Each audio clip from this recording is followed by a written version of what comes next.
예수님의 공생의 사역의 초기 무렵에 일어난 예수님의 메시아적 자기 계시의 행동들에 대해서 우리가 계속하여 보고 있는 중에 있습니다. 가나의 혼인잔치에서 경결의 물을 포도주로 바꾸시면서 자기의 메시아적 자기 계시를 드러내시고, 앞으로 예수님의 이 공생애가 어떠한 방향으로 흘러갈지를 드러내신 예수님은 지금까지 따르게 됐던 5명의 제자들과 함께 유월절 기간 즈음에 예루살렘으로 올라갔습니다. 거기서 또한 성전을 정화하면서 하나님 앞에서 메시아적 자기 계시를 또 한번 거기서 드러냅니다.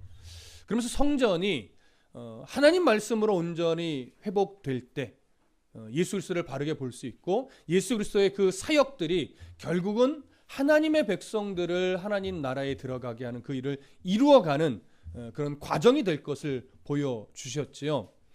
그렇게 성전을 정화하시고 나서 예수님은 예루살렘을 떠나신 것이 아니라 한동안 예루살렘에 머무시면서 또한 메시아적 자기를 계시하기 위한 여러 표적들을 행하셨습니다. 그것이 어떠한 일로 어떠한 내용의 표적인지는 알 수 없으나 우리는 예수님이 꼭 이적과 같은 일로만 표적을 보인 것이 아니라 때로는 이적과 같은 모습으로, 때로는 아주 이렇게 표현할 수 있겠죠. 촌철살인의 살인과 같은 한마디 말씀으로, 때로는 예수님이 어떠한 행위적으로 자신을 또 드러내셨고, 많은 사람들이 그분의 행하시는 이적과 같은 일과 말씀과 또 여러 가지 행위들을 바라보면서 야, 저분은 정말 다르다, 이런 걸 깨닫고 그 예수님을 믿고 따르게 되었었습니다.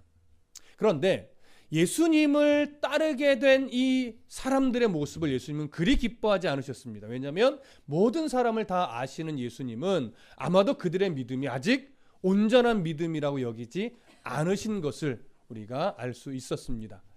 그 중에 한 사람, 니고데모라 하는 한 사람이 어느 즈음엔가 예수님을 밤에 찾아옵니다. 아마도 예수님과 조금 더, 낮에는 예수님이 너무나 바쁘시기 때문에 예수님과 조금 더 깊은 교제, 자기가 갖고 있던 그 예수님에 대한 마음들, 또 그분이 도대체 어떤 분일까에 대한 궁금함을 가지고 그분은 예수님을 찾아와서 대화를 시작을 했지요. 그래서 우리가 저번 시간에 그 첫 대화의 한 대목을 나누었습니다. 그는 예수님을 향하여 랍비어라는 호칭을 했었죠. 나이도 훨씬 많고 바리새인이고 사내들인 공회의 의원인, 그리고 이스라엘의 선생된 이 니고데모가 나이도 훨씬 어리고 랍비의 교육도 받지 않았고 또 랍비가 될 만한 나이도 되지 않은 그 예수님을 향하여 랍비어라고 아주 정중하고 겸손한 호칭으로 부릅니다. 그것은 그가 행했던 모든 표적들을 아주 깊이 바라보면서 저분은 분명히 하나님과 관계된 인물이다라고 여겼기 때문에 그렇습니다. 그러나 아직 메시아로 본 것은 아니지요. 그렇게 예수님을 높여서 존대했는데 예수님은 마치 니고데모가 어떤 질문을 한 것처럼 거듭나지 않으면 하나님 나라를 볼 수 없다, 다르게 이해하면 하나님 나라에 들어갈 수 없다라고 하는 뭔가 대화에 이어지는 분위기상으로 보면 조금 더 생뚱맞은 이야기를 해주십니다. 그러나 그것은 어떤 의미였죠? 그 사람의 마음을 다 아시는 예수님은 그에게 정말 필요한 메시지를 마치 그의 질문이 있었던 것인 양 여기시고 그에게 대답해 주는 것이었습니다. 이 말은 니고데모는 현재 그렇게 바리새인이고 사내들인 공회의 의원이고 성경 교사였음에도 불구하고 거듭났다, 거듭나지 않았다? 아직은 거듭난 상태가 아니다. 물론 함께 따르고 있던 제자들도 거듭난 상태는 아니었다. 왜냐하면 거듭남이라고 하는 것은 어떤 사건을 근거로 하는 거라 말씀드렸죠? 예수님의 십자가의 죽음과 부활이, 그리고 성령의 강림이 전제가 되지 않으면 거듭남은 일어날 수 없는 겁니다. 그래서 아직 그들은 거듭날 수가 없어요. 예수님의 부활 이후 승천하시고 성령의 강림 이후에서야 비로소 제자들은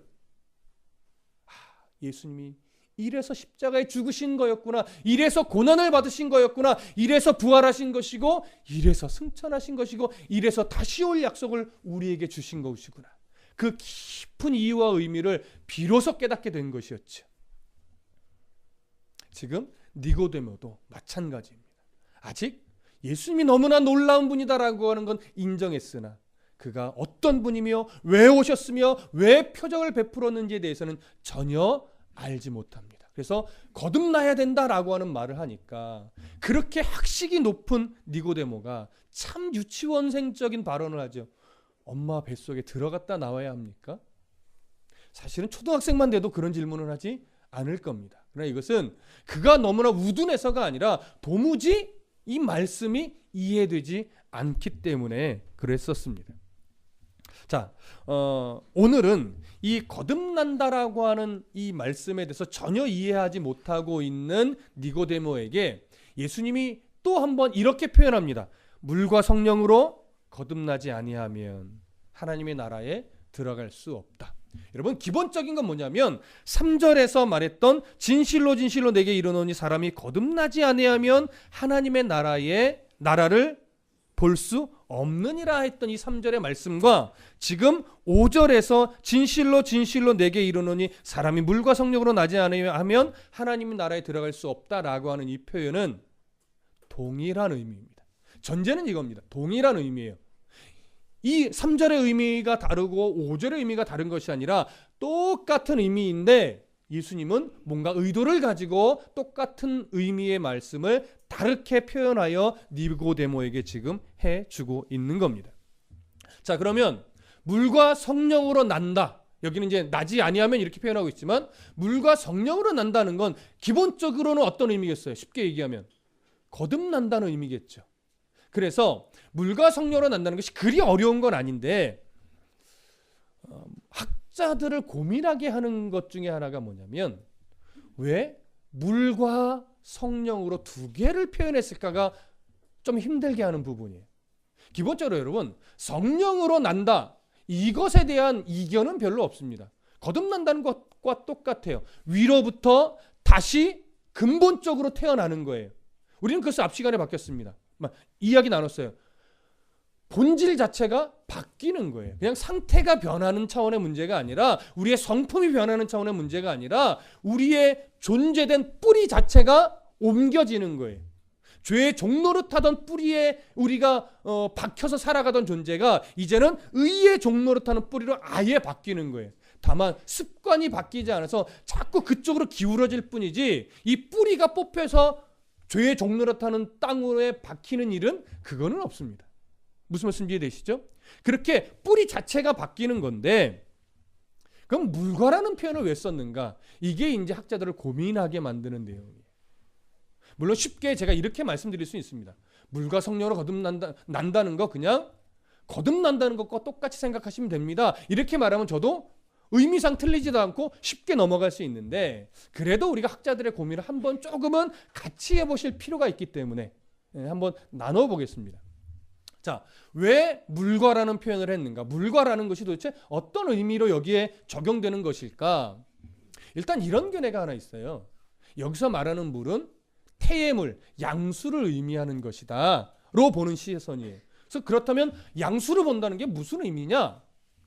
사람이 거듭나기 위해서는 하나님 나라에 들어가기 위해서는 먼저 육적 출생이 있어야 하고 육적 출생 이후에 성령으로 거듭나는 과정이 필요하고 그 다음에 하나님의 나라에 가는 것이다. 그래서 어떻게 보면 좀 과정의 차원에서 육적 출생을 한번 설명하고 성령으로 태어나는 걸 한번 표현하기 위해서 물과 성령으로 거듭난다.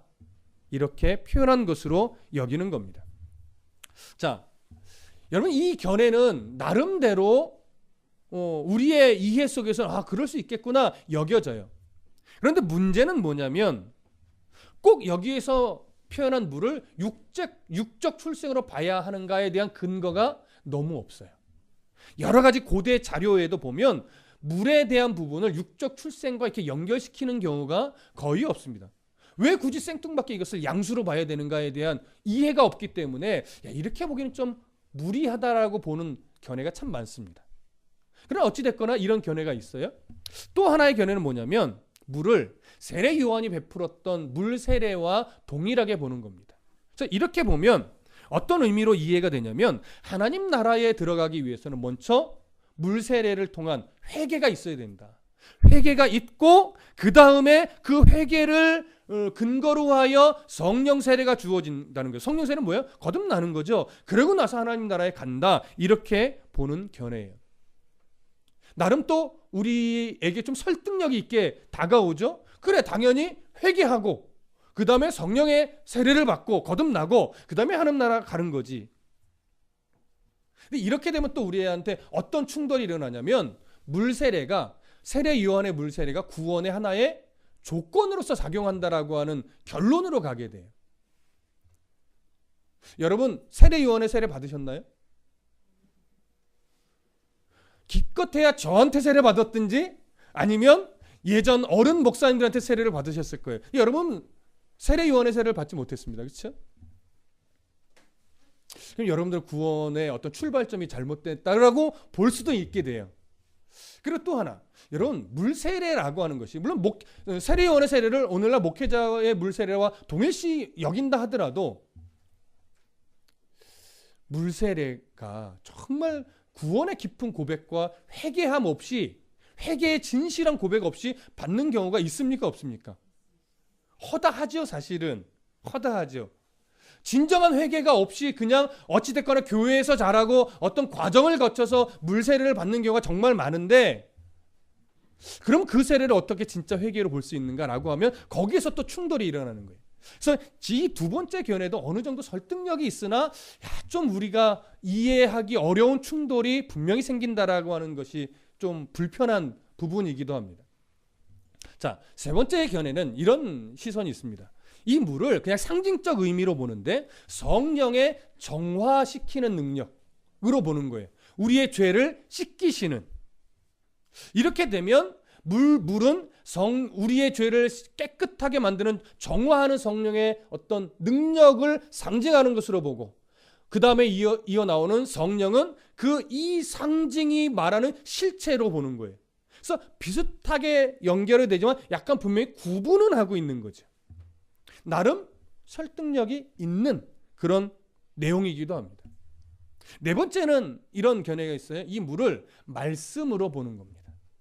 그래서 성경 여러 곳곳에서 물을 말씀으로 비유해서 드러낸 곳이 있어요. 제가 굳이 성경은 찾지 않을 건데 요한복음 15장 3절에도 나와 있고 에베소서 5장 26절, 야고보서 1장 17절 이런 구절에, 구약에도 시편 119편에 가보면 마치 물을 말씀으로 비유하여 설명하는 구절들이 있어요. 이런 것들을 근거로 볼 때 이 물은 말씀이다. 그리고 그 다음은 성령이다. 그러니까 하나님의 말씀이 성령의 역사와 더불어서 우리를 거듭나게 한다. 이렇게 보는 시선이에요. 물론 이 부분도 나름대로의 설득력을 가지고 있습니다. 마지막 다섯 번째, 다른 견해도 있지만 거기까지 볼 필요는 없고, 다섯 번째 견해는 뭐가 있냐면 물과 성령을 굳이 구분하지 않고 동일하게 보는 거예요. 물과 성령을. 근데 이걸 왜 이런 주장이 나오느냐? 이 구절을 문법적으로 보면요, 물과, 오늘 5절에 물과 성령으로라고 할 때 으로라고 하는 이 전치사가 물과 성령을 구별해 놓지 않고요, 동일하게 다 연결을 시키고 있어요. 그러니까 문법으로 보면 물과 성령을 따로 구별하지 않습니다. 하나처럼 보는 거예요. 그래서 이것을 어떻게, 과라고 하는 것을 히브리어 헬라어 문법으로 보면 어떻게 번역할 수 있냐면 물 곧 성령으로 이렇게 번역이 가능합니다. 충분히. 그러니까 이런 시선으로 본다면 물과 성령을 구분하는 것이 아니라 물을 성령과 동일시해서 보는 것으로 여겨지는 것이죠. 이런 어떤 다섯 가지 견해가 대표적인 견해인데, 앞에서 말씀드린 첫 번째와 두 번째 견해는 약간 충돌되는 면이 있고, 그다음에 세 번째는 나름 저는 가능한 것 같아요. 네 번째 견해도, 말씀으로 보는 견해도 나름 가능한 것 같아요. 그리고 다섯 번째 견해도 괜찮은 것 같아요. 그럼 뭐냐라고 할 때요, 사실은 어느 것 하나 딱 부러지게 이거다라고 말하기는 좀 어렵습니다. 그래서 우리가 좀 기준을 하나 좀 제시해보고 거기서 가장 가능성 있게 보는 걸 저도 선택하겠지만 여러분들도 선택하셔도 됩니다. 무방합니다. 자, 기준은 이런 겁니다. 우리가 거듭난다라고 하는 것에 대한 정리를 저번 시간에 할 때 사람의 근본이 위로부터 어떻게 해요? 다시 태어난다라고 하는 의미로 정리했습니다.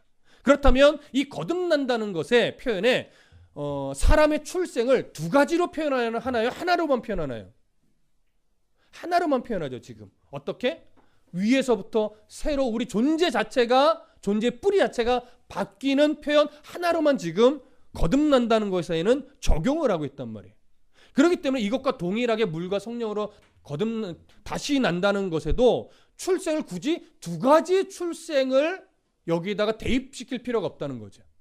분명히 여기서도 하나의 출생만을 적용할 것이다. 왜? 거듭난다는 것과 똑같은 의미로 연결한다면. 그래서 그런 기준을 하나 보시면 좋겠고, 또 하나는 뭐냐면 사람이 거듭나는 것에는 예수 그리스도의 십자가의 죽음과 부활, 그리고 그것을 성령께서 적용시키는 것, 이거 외에 그 어떤 요소도 영향을 미칠 수 있다 없다?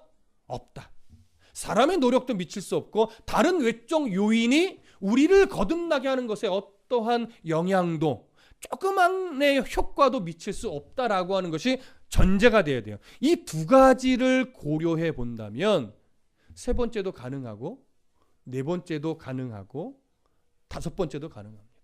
그렇다면 저는 개인적으로 그러면 어떤 걸 따라가야 될까라고 볼 때, 그럼 문법적인 요소를 가미하는 게 맞겠다. 다 가능하다면. 그리고 의미상 크게 충돌이 없다면 문법적인 뒷받침은 뭘 하고 있는가라고 볼 때는 뭐가 맞아요? 다섯 번째 견해가 맞는 것 같습니다. 그래서 저는 다른 것도 무방하나 다섯 번째 견해가 옳을 것으로 보아지고, 어떤 견해를 취해도 뭐에는 변함이 없냐면 성령에 의해 거듭난다라고 하는 사실에는 문제가 없기 때문에 다른 견해를 취해도 무방하다라고 여겨집니다. 그래서 우리는 어떤 시선으로 일단 보기로 결정을 합니까? 물, 곧 성령으로. 그래서 물과 성령을 구분하지 않고 성령을 지칭하는 표현으로 우리는 보면서 이어가려고 합니다. 그래서 이렇게 이제 번역을 할 거예요. 물, 곧 성령으로 나지 아니하면 하나님 나라에 들어갈 수 없느니라. 그렇기 때문에 사도 요한의 이 표현에서 우리가 놓치지 말아야 될 가장 중요한 거 하나가 뭐예요? 좀 전에 말씀드린 대로 거듭남에는 성령의 역사 외에, 예수 그리스도의 십자가의 죽음과 부활을 적용해내시는 성령의 역사 외에 그 어떤 요소도 거듭남에 영향을 미칠 수 있다 없다? 없다. 앞 점시간도 언급이 됐지만 지금도 여전히 그 강조점에서 벗어나지 않는 겁니다. 그 어떠한 노력도, 그 어떤 열심도, 이 세상에 가지고 있는 그 금은 보화나 명예 권세도 우리가 하나님 나라에 들어갈 수 있게 하는 거듭남에는 영향을 미칠 수 없다. 이것이 가장 중요한 겁니다. 하나님은 사람의 거듭남을 위해서 사람 안에서 발견되는 그 어떠한 것도 이용하지 않는다는 것. 그래서 거듭남이란 철저하게 성령에게 전적으로 의존되어 있다라고 하는 것, 이 기준을 절대 잊어버리지 마시고 놓치지 마십시오. 특히 여기 이 자리에 있는 청소년들, 청년들은 앞으로 세상을 살아가면서 수많은 왜곡된 복음에 우리가 노출되어 있습니다. 수많은 이단들이 그럴듯하게 포장하여 우리의 귀를 현혹시키는데, 그 현혹의 소리가 외쳐질 때 여러분 기준을 잘 보셔야 돼요. 우리의 구원에 다른 걸 대입시키고 있는가? 예수 그리스도, 성령의 역사, 이 한 가지만 철저하게 강조하고 있는가? 이것이 가장 기본적인 분별의 기준이 되셔야 됩니다. 무슨 말씀 이해되시죠? 자, 사도 요한은요, 이렇게 사람이 거듭나는 것, 성령의 역사로만 거듭난다라고 하는 이 사실을 이제 이렇게 설명합니다. 철저하게 성령에만 의존되어 있다는 사실을 지금 강조하는 건데, 6절을 보시죠. 함께 읽습니다. 6절 시작. 육으로 난 것은 육이요 영으로 난 것은 영이니. 어떻게 보면 참 당연한 말이에요. 여러분, 육으로 난 것은 육이지 육으로 난 게 영이겠어요? 영으로 난 게 영이지 영으로 난 게 육이겠습니까? 여러분, 이 당연한 듯한 표현이 오늘 성령으로만 거듭난다는 이 진리에 아주 중요한 그 설명을 해주는 겁니다. 여러분, 육으로 난다는 것, 기본적으로 뭡니까? 자연적 출생을 말하는 거예요. 부모에 의해서 태어난 자녀들을 의미하는 겁니다. 영으로 난다는 것 뭡니까? 성령에 의해 거듭난다는 거예요. 위로부터, 근원부터 다시 태어난다는 걸 말하는 겁니다. 그런데 재밌는 건 여기 육으로 난 것은 육이요라고 할 때 이 육이라는 표현 두 단어를요, 헬라어로 사륵스라는 단어를 씁니다. 여러분, 제가 바울 서신을 강의할 때 종종 이 표현에 대해 설명을 하죠. 바울은 특별히 이 사륵스라는 단어를 죄성에 치우치는 육체를 말하는 거예요. 그래서 몸, 육체를 표현할 땐 대표적으로는 두 가지 단어를 쓰는데 하나는 소마를 쓰고 하나는 사륵스를 씁니다. 소마는 그냥 몸이에요. 그냥 몸. 이 고깃덩어리, 썩어 없어질 몸. 근데 사륵스는 언제나 그냥 단순한 몸으로 쓰일 경우도 있지만 그 의미로 쓰이기보다는 주로 어느 때 쓰이냐면 자꾸 죄성으로 기울어지는 육체. 본성 자체가 자꾸 죄의 습관을 온전히 버리지 못하는 이 육체. 이것을 표현할 때 주로 많이 써요. 그러니까 오늘 이 육으로 난 것은 육이라라고 할 때는요, 이중적 의미를 좀 생각하셔야 돼요. 첫 번째는 단순한 육적 출생입니다. 근데 육적 출생은 항상 어느 성향을 가질 수밖에 없어요? 죄된 성향을 가질 수밖에 없어요. 왜 그래요? 육으로 태어난 사람은 기본적으로 아담 이후로 죄의 본성을 가지고 태어나기 때문에 그래요. 그래서 육으로 태어난 그 상태, 죄에 기울어져 있는 그 상태를 가지고서는 하나님 나라에 들어갈 수 있어요, 없어요? 없다. 이걸 강조하는 거예요. 그래서 여기는 철저하게 구분을 하는 겁니다. 육으로 태어난 상태, 그 본성이 바뀌지 않는 상태로는 하나님 나라에 들어갈 수 없다. 그래서 육으로 태어난 건 그냥 육이에요. 죄에 기울어져 있는 육이에요. 그러나 거듭나면, 영으로 다시 태어나면, 하늘 위에로부터 근본적으로 다시 태어나면 그 사람은 영이에요. 어느 쪽에 기울어져 있는 거예요? 하나님의 본성, 의에 기울어져 있는 영이에요. 그래서 영으로 태어난 자는 어디에 가요? 하나님 나라에 들어가는 거예요. 그 본성 자체의 뿌리는 절대 바뀔 수 없습니다. 그래서 오늘 이 6절의 말도 정확하게 우리에게 그 부분을 보여줘요. 육으로 태어난 상태에 머물러 있으면 예수 그리스도의 부활, 십자가의 죽음과 부활, 그리고 성령의 강림으로 우리가 거듭나지 않으면 육으로 태어난 상태 그대로다. 그냥 결국 썩어 없어진다. 죽음의 한계를 넘어가지 못한다. 그러나 그런 우리가 영으로 태어나면 죽음의 한계를 극복하여 우리는 하나님의 나라에서 영원한 삶, 여기서 말하는 영원한 삶이는 단순하게 forever, 영원한, 이게 이런 의미보다는 하나님과 함께 영원한 교제를 나누는, 관계가 회복된 관계로 살아가는 그러한 성도의 삶이 될 수 있다. 자녀의 삶이 될 수 있다. 이걸 정확하게 구분하여 보여주는 겁니다. 그러니 육으로 태어난 상태에 놓여있는 자가 육적 열심을 아무리 최선을 다해서 한들 그것이 영으로 태어나는 것에 영향을 미칠 수 있어요, 없어요? 미칠 수 없다. 이 구분을 정확하게 주는 겁니다. 육으로 태어난 사람은 육적 노력으로는 하나님 나라에 들어갈 수 있는 그 어떤 영향도 미칠 수 없습니다. 오직 우리가 하나님 나라에 들어가는 것은 무슨 길밖에 없어요? 영으로 태어나는 길밖에 없는데, 영으로 태어나는 유일한 방법은 성령에 의해 거듭나는 것밖에 안 된다라고 하는 거죠. 7절 보실까요? 조금 더 깊은 설명으로 이제 들어갑니다. 7절 함께 읽습니다. 시작. 네가 네게 거듭나야 하겠다 하는 말을 놀랍게 여기지 말라. 자, 여기 내가 네게라고 하는 이 네게라는 말을 헬라어로 보면요, 복수로 돼 있어요. 그러니까 너희들에게, 너희에게 이런 말이에요. 그러니까 니고데모에게만 하는 말이 아니라 니고데모와 함께 온 무리들에게 하는 말이겠죠. 바리새인들이에요, 주로. 근데 그들은 거듭나야 된다는 이 말을 아직도 뭐 하고 있는 거예요? 이해하지 못하고 놀랍게 여기는 거예요. 이 놀랍게 여긴다는 건 어찌 뭐 이런 식의 놀라움보다는 부정적인 놀라움입니다. 에이, 말도 안 돼. 이런 식의 느낌이 더 커요. 어떻게 그런 일이 일어날 수 있느냐라고 하는 거죠.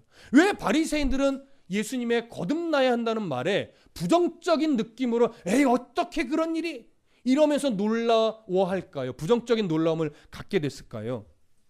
여러분, 이들은 철저하게 무슨 사고를 가지고 있던 사람이에요? 율법적 사고를 가지고 있던 사람이에요. 여러분, 율법적 사고라는 건 결국 뭡니까? 우리는 율법을 받은 자이기 때문에 당연히 하나님 나라에 들어가는 것이고, 그 나라에서 많은 상급을 받기 위해 이 땅에서 더욱더 철저하게 율법을 지켜야 한다라고 강조하면서 스스로 하나님이 주신 율법의 시행규칙 613가지를 만들어서 더 철저하게 지키려고 노력했던 사람들이잖아요. 그래서 이들은 경건파입니다. 그래서 많은 사람들이 이들의 경건적 노력을 높게 평가했고 존경하기까지 했습니다. 물론 그 존경의 모습들이 너무 좋아서 이제 외식하는 쪽으로 변질되는 모습을 가지기는 했지만 그래도 기본적으로 바리새인들은 경건파요, 더 철저하게 율법을 지켜냄으로 말미암아 하나님 앞에 경건하게 살아가려고 애쓰는 사람들이에요. 그래서 긍정적으로 보면 이 사람은 굉장히 영적으로 살아가려고 애썼던 사람들입니다. 그래서 우리가 단순하게 바리새인들을 너무 부정적으로만 보시면 안 돼요. 오늘날로 얘기하면요, 1년 365일 새벽 예배 안 빠지는 사람들이에요. 하루에 2-3시간씩 기도하기를 게을리하지 않았던 사람이에요. 하루에 몇 시간씩 성경을 읽고 그 말씀을 상고하는 사람들이에요. 헌금 최선을 다해서 했고, 구제 최선을 다해서 했고, 봉사 최선을 다해서 했고, 어떤 누가 이런 사람의 신앙을 우습게 보겠습니까? 그런데 예수님은 뭐라고 말하는 거예요? 야, 핀트가 잘못 맞춰졌다 이거죠. 그 열심과 노력이 하나님에 대한 바른 이해가 없이, 성경에 대한 바른 이해가 없이 초점을 잘못 맞추고 하니까 그것이 하나도 옳지 않다라고 보는 것이죠. 여러분, 새벽 기도 1년 365일 안 빠지면 하나님이 여러분들에게 어떤 복을 주실까요? 이런 생각하는 것 자체가 핀트를 잘못 맞추는 거예요. 여러분, 11조를 정말 내가 번 돈에서 하나님께 드리는 11조를 내가 조금 더 해야지, 10분의 1이 아니라 나는 10분의 1을 할 거야. 이 10분의 1을 드리겠다는 의도에 내가 이렇게 정성을 다해서 하나님 앞에 헌금을 드리는데 하나님 내 인생을 가만두겠어? 라고 하는 어떤 내 식의 기대, 내 바램을 거기에 담는다면 11조인가요? 11조가 아닌가요? 지금 11조 아닙니다. 이런 식의 이해로 그들은 율법적 노력을 기울였단 말이에요. 그러니 거듭나야 한다는 이 말에 물과 성령으로 거듭나지 아니하면이라고 하면서 예수님이 사람의 노력을 자꾸 끊어내는 거예요. 배제시키는 거예요. 그러니까 이들은 이해가 안 되는 거예요. 그러면 내가 그동안 하나님 앞에서 율법을 지키며 했던 노력들은 다 뭐야? 그게 하나도 의미가 없다고? 오직 성령으로만 거듭나야 된다고? 내가 평생을 두고 성경을 연구하며 그걸 더 잘 지키려고 그렇게 내가 새벽부터 밤까지 율법적 노력을 그렇게 해왔는데 그 노력은 다 아무 의미 없는 거야? 이러니까 예수님의 말이 사실은 반갑지 않고 이해 안 되고, 그럼 난 뭐야? 이렇게 되는 거예요. 그러니까 놀라워하는 거예요. 그래서 예수님은요, 이렇게 여기고 있는 이런 충격에 빠진 니고데모와 그 무리들에게 더 명확한 이해를 주기 위해서 이제 바람을 비유로 설명을 합니다. 자, 8절 함께 읽겠습니다. 시작. 바람이 임의로 불매 네가 소리는 들어도 어디서 와서 어디로 가는지 알지 못하나니 성령으로 난 사람도 그러하니라. 자, 여러분, 바람을 예로 든 이 부분은 나름 많이 들으셨을 거예요. 오늘 바람이 임의로 분다. 임의로, 여기 임의로라고 하는 표현은요, 바람이 원하는 대로라는 이야기예요.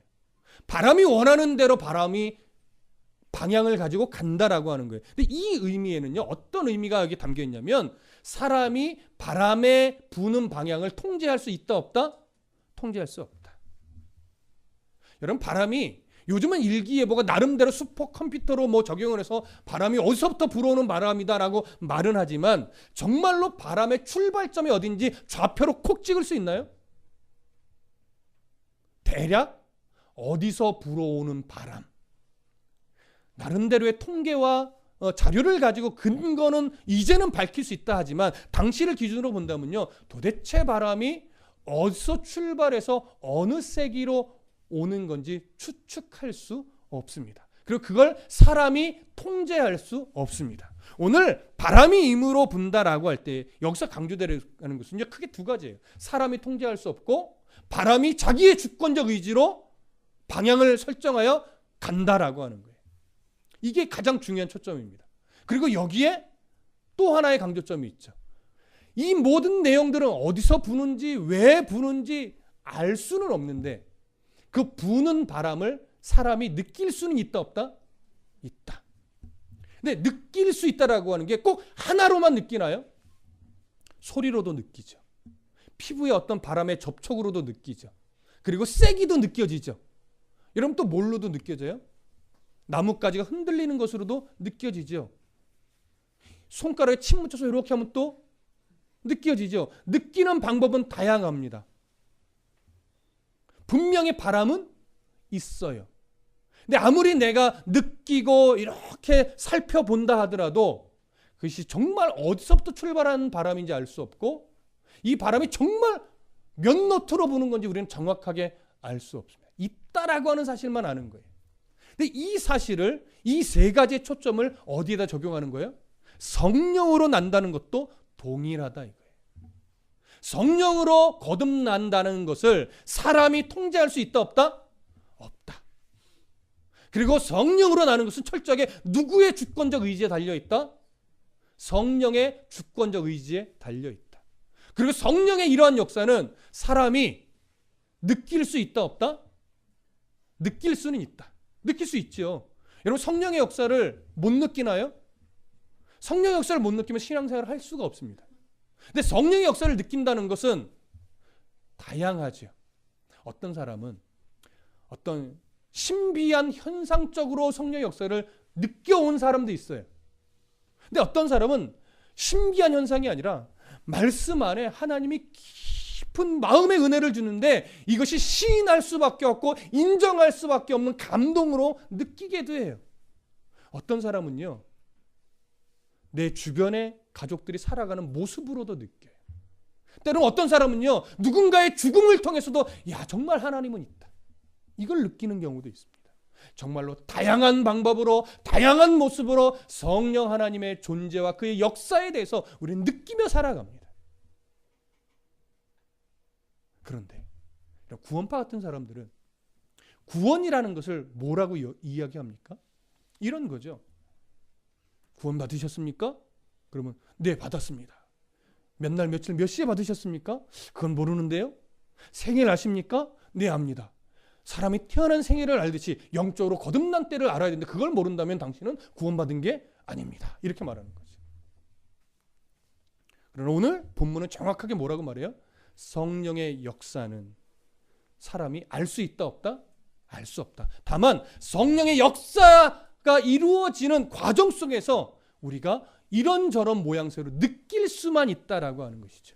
그래서 구원을 설명할 때 제가 항상 두 가지 초점으로 말씀을 드렸어요. 기본적으로 우리가 예수를 믿고 구원받았다, 영접했습니다라고 하는 것은 성령의 이 역사의 과정 중에서 우리가 어느 순간 내가 거듭났음을 뭐 하는 거예요? 인지하게 되니까 이제 어느 순간 인정하게 되는 거죠. 인정하게 되니까 그 순간 내가 내 입술로 이제 내가 믿겠습니다라고 시인해요. 우리는 이 시점을 보통 내가 예수를 믿게 된 시점으로 봅니다. 근데 이것이 또 사람마다 달라요. 재훈이 같은 모태신앙은요. 나중에 크게 되면 이제 구원의 확신을 가질 거 아니에요? 근데 내가 구원의 확신을 내가 입술로 고백한 때가 언제더라? 되게 불투명합니다. 왜냐하면 그냥 어릴 때부터 너무나 자연스럽게 교회에서 젖어 있었기 때문에. 근데 늦게 예수 믿은 사람 있잖아요. 그 어떤 풍파를 거쳐서 예수 믿은 사람은 내가 입술로 예수를 믿겠다라고 내가 완전히 하나님 앞에 나를 포기하고 믿음을 고백한 그때를 정확하게 아는 사람도 있습니다. 근데 그때가 구원받은 때로 보통 때가 아니죠. 그때는 내가 인정하게 된 때예요. 근데 어느 때는 몰라요? 성령이 내 영혼을 선택하여 살려놓으셨던 시점, 바람이 불기 시작한 시점은 알 수 없는 거예요. 그래서 두 가지를 보셔야 돼요. 그래서 우리가 예수를 믿어 구원받는 게 맞습니다. 1차적으로는. 그러나 더 깊이 들어가면 예수님이 내 영을 이미 구원시켜 놓고 내게 역사하셔서 너 구원의 백성이야 라고 계속 설득해내시는 거예요. 환경과 여러 가지 모양으로. 그 설득하는 과정 속에서 내가 드디어 이제 인식하고 깨닫고 느껴서 고백합니다. 그때가 내 입술로 고백하여 믿게 된 때인 거지. 그럼 여러분 이 시간 이 자리에 있는 모든 성도들이 구원받은 백성일까요? 아닐까요? 저는 아직 믿음의 고백을 진실하게 한 적이 없는데요. 이렇게 속으로 말하시는 분이 있을 수도 있어요. 그러나 잘 들으십시오. 성경은요. 성령의 은혜가 아니고서는 주를 아버지라고 시인할 수 없다라고 말해요. 꼭 내 입술로 하나님은 정말 내 아버지십니다. 꼭 이것만을 말하는 것이 아니라 여러분 혹시 이 자리에 난 정말 하나님이 싫고 밉고 나 하나님 믿어지지도 않고 난 교회가 경멸스러운데 혹시 이 자리에 어쩔 수 없어서 나와 계신 분 있으십니까? 제가 볼 때 최소한 그 정도는 없어요. 그렇죠? 살다 보니까 그래도 내가 아직 믿음은 없는데 하나님은 있는 것 같아. 내가 죽고 나면 무엇인가 분명히 천국과 지옥은 분명히 있을 것 같아. 이런 어떤 인정함이 내 안에 나도 모르게 있기는 있는 것 같아요. 아직 내가 믿음의 깊이로 들어가지 못하고 아직 막 뜨거운 뭔가 경험이 없어서 그렇지, 그런 정도의 신함은 내 속 안에 가지 있으니까 이제 나오는 거란 말이죠. 여러분 잘 들으십시오. 그런 내 마음속의 시인, 그래 천국과 지옥은 분명히 있는 것 같아. 죽음 위에 뭔가 있는 거는 같은데, 이런 마음이요 그냥 오지 않아요. 여러분 세상 사람 보십시오. 그래 천국과 죽음은 뭔가 있긴 하겠지. 근데 중요한 건 뭐예요? 나 지금 사는 게 더 중요해. 내가 주일에 교회 나가는 것도 뭐 좋긴 하겠지. 근데 나는 지금 주일에 너무 할 일이 많아. 여러분 교회 나온다는 것 그냥 되지가 않습니다. 그것도 한두 번이지. 하나님이요 성령 하나님 여러분들의 마음을 계속 푸시하는 거, 이끌어 가시는 거예요. 그게 뭐예요? 그게 거듭남의 증거이고, 그게 성령의 역사에 성령이 우리를 계속 느끼게 하시는 거예요. 가랑비에 옷 젖듯이 콩나물에 그 방울방울이 결국 그 콩나물을 자라게 하듯이, 여러분 신앙이 나는 아직 신앙이 없어요. 그런데 신앙은 자라고 있어요. 어느 순간 이제 나중에 또 시간이 흘러보십시오. 하나님 그때 나를 붙잡고 계셨던 거구나. 하나님 그때 나를 교회 밖으로, 말씀 밖으로, 예배 자리 밖으로 그래도 떠나가지 않도록 계속해서 나를 이끌어 가셨던 거는, 이걸 인정하게 돼요. 그게 바로 성령을 느껴가는 것이고 거듭난 백성의 삶의 흔적입니다. 흔적. 이제 돌아보십시오. 인생 속에서. 저도 그런 걸 느낍니다. 여러분 저도 뭐 모태신앙은 아니지만 거의 초등학교 때부터 다녔으니까 거의 뭐 모태신앙과 뭐가 다르겠습니까? 저의 인생의 거의 80~90%가 교회에서 놀았던 것밖에 없어요. 어머니한테 교회 가서 공부하겠습니다 하고 교회 가서 열심히 놀고, 저 밤늦게까지 교회에서 선배들과 공부할게요 하고서 포장마차 가서 술은 안 마셨지만 안주 먹고 오고 뭐 그러던 흔적들이 많이 있죠. 그런데 다 그게 뭐예요? 하나님이 교회 밖을 떠나지 않게 저를 늘 붙잡아 오셨던 하나의 흔적임을 돌아와서 보니까 이제 또 그런 걸 알게 되는 거죠.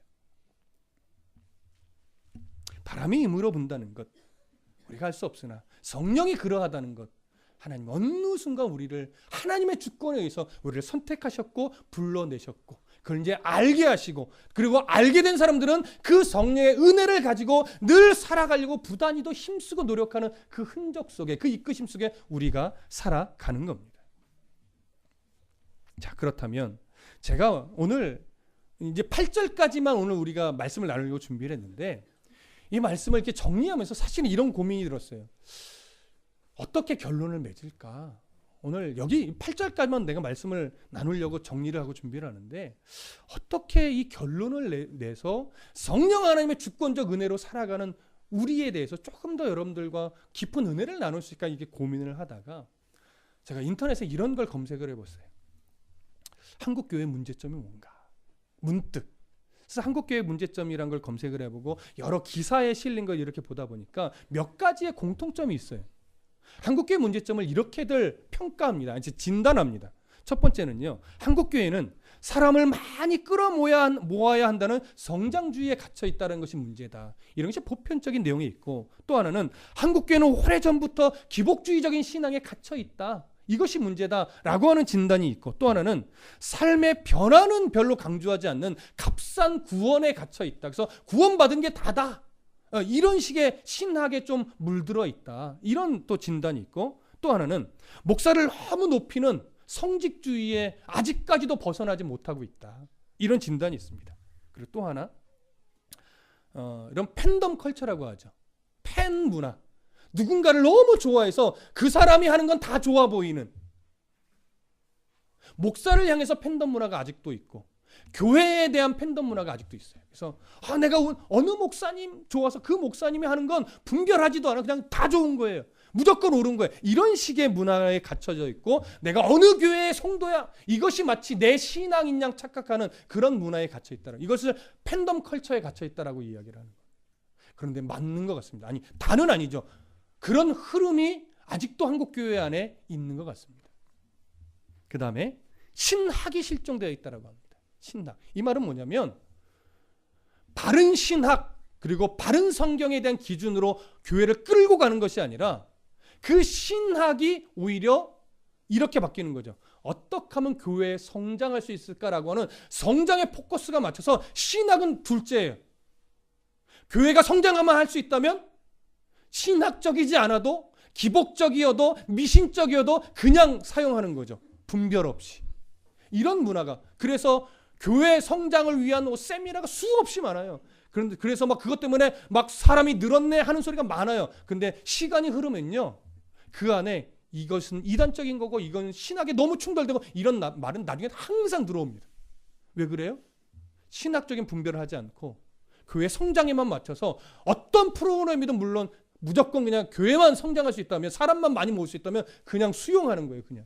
그러니까 이것이 도대체 저게 신학적인 기준이 있는 세미나야, 프로그램이야, 이럴 때가 참 많아요. 그래서 저는 감사합니다. 그런 프로그램을 난 절대 따라가지 않을 거야, 이런 결심을 하게 해주셔서. 여러분, 우리 교회 전도 프로그램 없는 거 아시죠? 불만이십니까? 위험합니다, 여러분. 전도가 프로그램화될 때 굉장히 교회가 위험해집니다. 또 하나, 직분이 계급화된 시대에 살아요. 우리 교회는 그렇지 않지만 또 많은 교회가 거기서 많이 탈피를 했어요. 근데 아직도 교회 안에 목사, 그 다음 장로, 그 다음에 권사, 아니다, 장로님과 권사님 사이에 안수 집사님이 들어가는 것 같아요. 뭐 이런 식으로 그게 서열이 되고 계급이 되는 문화가 아직도 있어요. 아니죠. 철저히 봉사직이죠. 섬김의 자리죠. 근데 봉사와 섬김의 자리가 아니라 계급화되고 말에 힘이 실리고 이런 식의 문화로 자리 잡은데, 그것이 아직까지도 교회 문제다라고 진단을 합니다. 그리고 마지막 두 가지는 뭐냐면, 교회가 너무 율법화되어 있다. 열심을 많이 내야만 좋은 신앙인으로 자꾸 치부된다라고 하는 거. 그리고 교회가 샤머니즘과 이원론에 그냥 젖어 있다, 분별 없이. 이런 식의 진단이 많이 있습니다. 여러분, 참 슬프지만 부정이 되나요? 많은 교회에서 그런 모습을 보이죠, 또 그리고 들리죠. 이것이 참 속상했어요. 그래서 그 문제점들을 보면서 왜 이럴까? 왜 수십 년이 지나도 이런 문제점을 끊임없이 가지고 있는 걸까라고 생각할 때 여러 가지 원인을 말할 수 있겠지만, 제가 오늘 성경과 비추어서 깨달은 거 하나는 뭐냐면, 성령의 인도하심을 잃어버리면, 성령을 내가 느끼면서 살아가지 않으면 결국은 이런 결과를 만들어낼 수밖에 없는 거구나. 목회자가 성령의 은혜를 잃어버리고 성령의 인도하심을 잃어버리고 성령이 철저히 이렇게 지적해주는 기준을 놓치게 되면 결국 교회는 하나님이 보여주시는 목적이 교회의 방향성이 되는 것이 아니라 그냥 목사의 비전이 교회의 방향성이 되는 거구나. 여러분, 목사의 목회 비전이라는 건 사실은 위험한 겁니다. 그것이 말씀을 근거로요 하나님의 뜻임에 대한 분별과 이해를 가지고 잡은 거면 그나마 괜찮은데, 목사의 비전이 꼭 하나님의 비전이 될 수는 없습니다. 목사의 개인적 야망이 비전이 되는 경우가 사실은 참 많습니다. 그럼 교회는 하나님의 뜻이라고 하는 이 방향성을 가지고 건강하게 가는 것이 아니라 목사의 비전을 이루는 교회가 돼서 하나님과 상관없이 교회가 갈 위험이 참 많아요. 목회자가, 특히 담임을 맡고 있는 목회자가 성령의 채찍질과 성령의 인도하심과 성령의 매를 느끼지 않으면 정말 사람이 이끌어가는 교회가 될 위험이 크구나, 이런 걸 느낍니다. 말씀을 바르게 해석하고 전하는 교회가 되지 못하면 결국 설교는 어느 쪽으로 갈 수밖에 없느냐면, 성도들이 무슨 설교를 듣고 싶어 할까? 성도들이 어떤 설교로 위로받고 싶어 할까? 여기에만 고심을 하게 되니까 그들의 귀에만 좋은 설교를 해줄 수밖에 없는, 이렇게 되죠. 왜? 안 그러면 성도들이 교회를 떠날 것 같으니까. 그러면 결국 교회는 어느 쪽으로만 가요? 교회 성장이라는 것에만 갇혀서 갈 수밖에 없습니다. 그 결과 하나님이 세운 교회가 아니라 누가 세운 교회가 될까요? 목사가 세운 교회가 되고 그냥 성도가 세운 교회가 되겠지. 우리는 어떤 늘 긴장감을 가지고 오늘 하루를 살아내야 합니까? 나는 성령의 인도하심을 내가 느끼는가? 아니면 어느 순간 내가 무뎌져서 성령의 인도함을 받는 자가 아니라 여전히 내 뜻과 내 생각과 내 정욕과 우리 집사님 기도하신 것처럼 아직까지도 이 생의 자랑과 안목의 정욕에 매여서 내가 종교인이라는 그 모자만 쓰고 종교인이라는 옷만 입고 그냥 그렇게 살아가는 자는 아닌가. 이 긴장감을 놓치지 마셔야 됩니다. 수요일에도 그 말씀을 드렸습니다. 성경은 항상 두 가지로 이야기를 합니다. 행함이 없는 신앙은 죽은 신앙이라고 이야기하면서 행함을 강조합니다. 그런데 성경은 또 한 부분 사람의 행위와 상관없이 하나님의 은혜로 받은 구원은 취소되지 않는다라고 하는 은혜를 강조합니다. 그러면 이 두 가지는 충돌이 일어나는 것처럼 보이지만 구체적인 강의는 아니지만 큰 틀은 이렇게 보셔야 됩니다. 행함을 강조하는 쪽은 항상 우리의 입장입니다.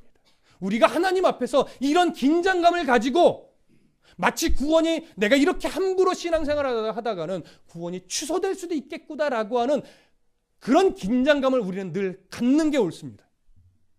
그렇지 않으면 신앙이 나태해지고 자의적이 되고 함부로 삽니다. 경거망동하는 신앙이 됩니다. 그래서 우리들의 사람의 입장에서는 마치 내가 이렇게 함부로 살다가는 구원이 취소되면 어떡하지라고 하는 긴장감을 갖는 게 옳습니다. 그러나 어디로 가면 안 돼요? 그것이 무서움, 공포, 두려움 이렇게 가면 안 돼요. 그건 잘못 갖는 겁니다. 긴장감이죠, 긴장감. 그러나 하나님의 시선에서는 뭐예요? 네가 무슨 짓을 해도 넌 내 아들이고 네가 어떠한 짓을 해도 넌 내 딸이고 그건 변함이 없어. 내가 널 잃어버리지 않아. 내가 널 놓치지 않아. 하면서 은혜로 날 늘 품어주시는 것이 하나님의 시선입니다. 이 두 시선이 균형감을 이뤄서 평생을 살아갈 때 건강한 신앙이 됩니다. 근데 이 긴장감을 놓치고 그냥 은혜만 생각하면요. 신앙생활 어떻게 돼요? 그냥 막 살아요. 그러니까 세상 사람들과 성도가 별로 다르지 않아요. 늘 욕심꾸러기고 늘 이기적이고 지만 하는 이런 신앙인이 됩니다. 여러분 아니에요. 그러면 안 돼요. 지만 하는 신앙생활은 되지 않아요. 기브앤테이크식의 신앙은 안 됩니다. 거기서는 하나님의 성도다움이 일어날 수 없어요. 성도다움은 뭐예요? 내가 먼저 참아주는 거죠. 내가 먼저 기다려주는 거죠. 내가 먼저 섬겨주는 거죠. 네가 나 안 줘도 나는 너 줄게. 이게 신앙이죠. 쉽지는 않아요. 왜? 우리는 아직도 자존심이 살아있기 때문에. 우리도 아직 뭐가 있어요? 성질이라는 게 있거든요. 혈기라는 게 있거든요. 잘 안 되지만 우리 안에 스스로는 뭐 하는 거예요? 이런 긴장감을 가지는 거예요. 나도 화가 나서 확 해댈 수 있지만 그러고 나서라도 내가 예수 믿는 사람인데 내가 이렇게 함부로 막 말하고 싶은 대로 말하고 행동하고 싶은 대로 행동하다가 하나님께 이러다 혼나지. 이런 긴장감은 내 입장에서 항상 가져야 되는 거예요. 그러면서도 뭘 놓치면 안 돼요? 그럼에도 불구하고 포기하지 않는 하나님의 사랑이 늘 나와 동행하시지. 이 두 가지가 균형감 있게 간다면 우리는 성령의 인도하심을 따라 살아가는 성도이고, 그렇다면 그 성도의 삶에는 하나님이 드러나고, 그런 성도들이 모여서 긴장감을 가지고 함께 살아나가는 교회는 이 세상 속에서 교회다운 교회로 인정받고 성도다운 성도로 인정받고, 그 교회는 하나님이 세워가시는 교회가 됩니다. 그거면 충분하지 않겠습니까? 기도하겠습니다.